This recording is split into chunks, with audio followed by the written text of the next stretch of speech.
Hi hello ನಮಸ್ಕಾರ ಸ್ನೇಹಿತರೆ, ದಿನಕ್ಕೆ ಎಷ್ಟು ಚಮಚ ಸಕ್ಕರೆಯನ್ನು ಸೇವಿಸಬೇಕು, ಇದಕ್ಕಿಂತ ಹೆಚ್ಚು ತಿಂದರೆ ಏನಾಗುತ್ತದೆ ಎನ್ನುವುದರ ಬಗ್ಗೆ ಮಾಹಿತಿಯನ್ನು ಸಂಪೂರ್ಣವಾಗಿ ತಿಳಿದುಕೊಳ್ಳಲು ಈ ವಿಡಿಯೋದಲ್ಲಿ ಸ್ಕಿಪ್ ಮಾಡದೆ ಕೊನೆವರೆಗೆ ನೋಡಿ.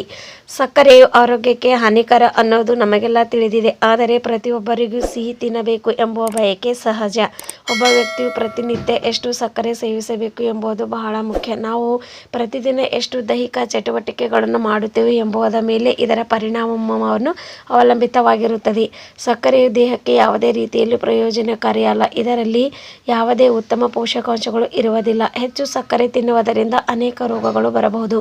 ಅಗತ್ಯಕ್ಕೆ ತಕ್ಕಂತೆ ಸ್ವಲ್ಪ ಸಕ್ಕರೆ ತಿನ್ನಬಹುದು, ಆದರೆ ಸಾಧ್ಯವಾದಷ್ಟು ಅದನ್ನು ತಪ್ಪಿಸಲು ಪ್ರಯತ್ನಿಸಿ. ವಿಶೇಷವಾಗಿ ಭಾರತದಲ್ಲಿ ಹೆಚ್ಚಿನ ಜನರು ಸಿಹಿ ತಿನ್ನಲು ಇಷ್ಟಪಡುತ್ತಾರೆ. ಯಾವುದೇ ಹಬ್ಬ ಸಮಾರಂಭಗಳಲ್ಲಿ ಸಿಹಿ ತಿನಿಸುಗಳು ಇರಲೇಬೇಕು. ಭಾರತೀಯರು ತಿನ್ನುವಷ್ಟು ಸಿಹಿ ತಿಂಡಿಗಳನ್ನು ಜಗತ್ತಿನಲ್ಲಿ ಯಾರೂ ತಿನ್ನುವುದಿಲ್ಲ.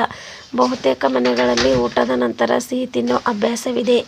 The Indian journal of communicate medicines ನಡೆಸಿದ ಸಂಶೋಧನೆ ಪ್ರಕಾರ ಭಾರತದಲ್ಲಿ ಜನರು ಸಕ್ಕರೆಗೆ ವ್ಯಸನಿಗಳಾಗಿದ್ದಾರೆ. ಇದು ಅಪಾಯಕಾರಿ ಮಟ್ಟದಲ್ಲಿದೆ. ಭಾರತದಲ್ಲಿ ಸಕ್ಕರೆಯನ್ನು ಆಹಾರ ಪದಾರ್ಥಗಳಲ್ಲಿ ದಾಖಲೆ ಪ್ರಮಾಣದಲ್ಲಿ ಬಳಸಲಾಗುತ್ತದೆ.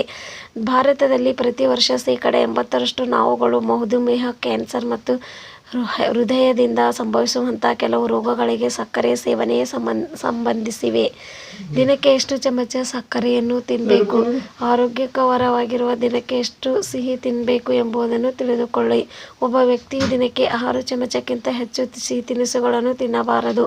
WHO ಸಲಹೆ ನೀಡಿದೆ. ಸಕ್ಕರೆ ಕಡಿಮೆ ಮಾಡಿದರೆ ಬೊಜ್ಜು ಮತ್ತು ಮಧುಮೇಹದಂತಹ ಕಾಯಿಲೆಗಳಿಂದ ಸುರಕ್ಷಿತವಾಗಿ ಇರಬಹುದು. ನೈಸರ್ಗಿಕವಾಗಿ ಸಕ್ಕರೆಯನ್ನು ಒಳಗೊಂಡಿರುವ ಆಹಾರಗಳನ್ನು ಸೇವಿಸಿ. ಹೆಚ್ಚು ಸಕ್ಕರೆ ಸೇವನೆಯಿಂದ ಉಂಟಾಗುವ ರೋಗಗಳು. ಹೆಚ್ಚು ಸಕ್ಕರೆ ಸೇವನೆಯಿಂದರೆ ಟೈಪ್ 1 ಮಧುಮೇಹಕ್ಕೆ ಒಳಗಾಗುವ ಅಪಾಯವಿದೆ. ಹೆಚ್ಚು ಸಕ್ಕರೆ ತಿನ್ನುವುದರಿಂದ ಇದರಿಂದ ದೇಹ ಜೀವಕೋಶಗಳು ಇನ್ಸುಲಿನ್ಗೆ ನಿರೋಧಕವಾಗಿರುತ್ತವೆ. ಸಕ್ಕರೆ ಸೇವನೆಯು ಹೃದಯದ ತೊಂದರೆಗಳಿಗೂ ಕಾರಣವಾಗುತ್ತದೆ. ಅಧಿಕ ಪ್ರಮಾಣದಲ್ಲಿ ಸಕ್ಕರೆಯಿಂದ ಬೊಜ್ಜು ಹೆಚ್ಚಾಗಲು ಪ್ರಾರಂಭಿಸುತ್ತದೆ. ಹೆಚ್ಚು ಸಕ್ಕರೆ ತಿನ್ನುವುದರಿಂದ ತಲೆನೋವು ಮತ್ತು ಒತ್ತಡವನ್ನು ಉಂಟಾಗುತ್ತದೆ.